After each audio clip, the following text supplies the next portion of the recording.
रवींद्र धंगेकर बोलतायत, थेट तिकडे जाऊयात।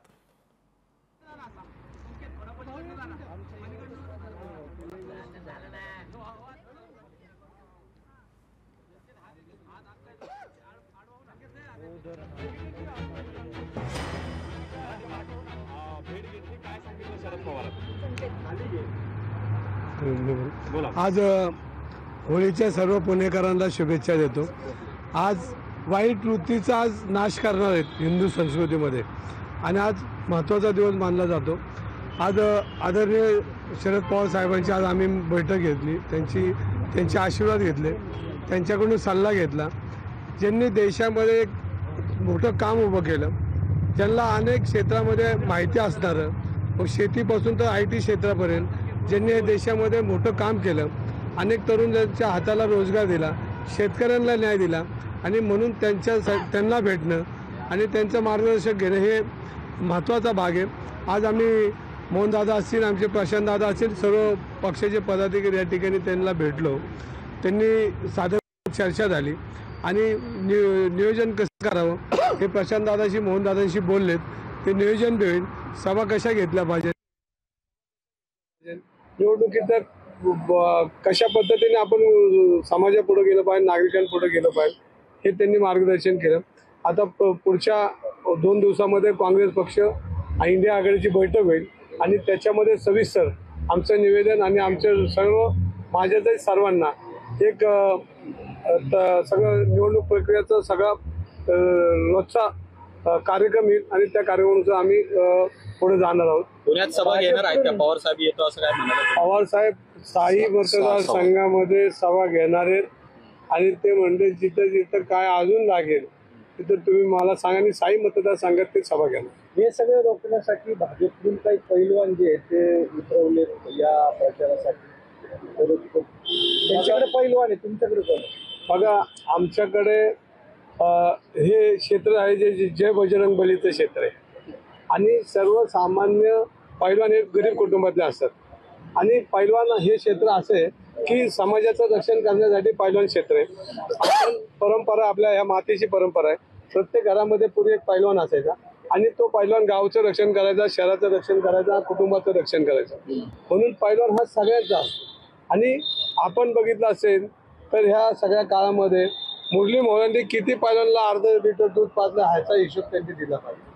त्यांनी दूध कोणाला पाजलं तर त्यांनी व्यासला दूध पाजलं, त्यांनी कोणाला दूध पाजलं तर गोखलेला दूध पाजलं, त्यांनी कोणाला दूध पाजलं तर बिल्डर लोकांना दूध पाजलं, त्यांनी आमच्या गरीब पैलवानला कधी अर्धा लिटर दूध पाजलं नाही। आणि अशा वेळेला त्यांनी जरी पैलवान आणले तर पैलवान हा क्षेत्र असे ते समाजाचं रक्षण करणारे, कुठल्या एका पक्षाला बांधील नाही आणि त्यांना जे चांगलं वाटतं ते करतात आणि त्यांच्याकडे पैलवान असले तर आमच्याकडे वस्ताद आहेत ना इकडे उभे सगळे, आम्ही वस्तादांबरोबर आहे आणि पैलवान हे आमचे आहेत, कारण शेवटी गोरगरीब घरातला पैलवान आहे आणि गोरगरीब घरातला पैलवान असेल तो कधी कोणाच्या बांधील नाही। त्याच्या आई वडिलांनी जे दूध पाजलंय त्यांनी कष्टाने पाजलंय, घामाने पाजलंय आणि हे मोहळांसाठी त्यांनी दूध पाजलेलं नाही आणि मोहळांनी दूध पाजले ते बिल्डर लोकांना ते त्यांना मदत करू शकतात, पैलवान लोक त्यांना मदत कधीच करू शकणार नाही। पण काँग्रेसमध्ये अंतर्गत गटबाजी आहे, काल आंदोलन पण झाली, आज शहराध्यक्ष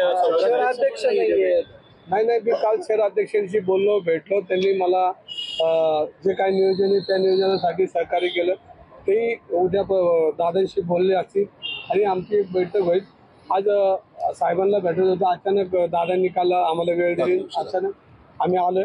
सर्व काँग्रेस पक्ष आणि इंडिया आघाडीचे सर्व लोक राष्ट्रवादी येणार आहेत आणि काल जरी आबाबागुल जरी बसले असेल तर त्यांचा स्वभाव रागीट आहे।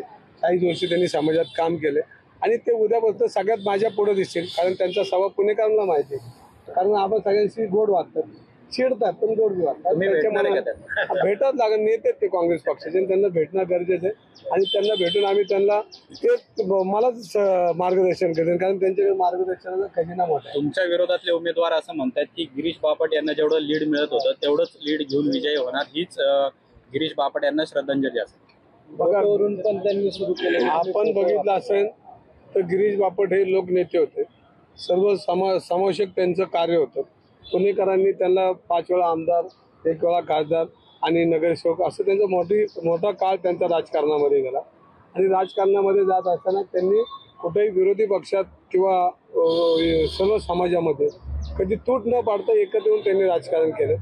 ते राजकारण त्यांना जमेल असं मला वाटत नाही. आणि लोकनेते हे लोकनेते असतात, हे नेते आहेत. त्यामुळे हे कधी गाडीच्या खाली उतरलेले पुणेकरांनी बघितलं नाही, कधी टू व्हीलर ते दिसले नाही. त्यामुळं बापट साहेबांतून त्यांच्या कामाची बरोबरी होऊ शकत नाही. आणि त्यांनी जरी बापटांचं नाव घेत असेल तर बापटांना किती त्यांनी छळलं, त्यांचं ऑफिस किती वेळा फोडलं, आणि त्यांच्यावर किती त्यांना त्यांच्या असणाऱ्या काळामध्ये किती सहकार्य केले पुणेकरांनी बघितले.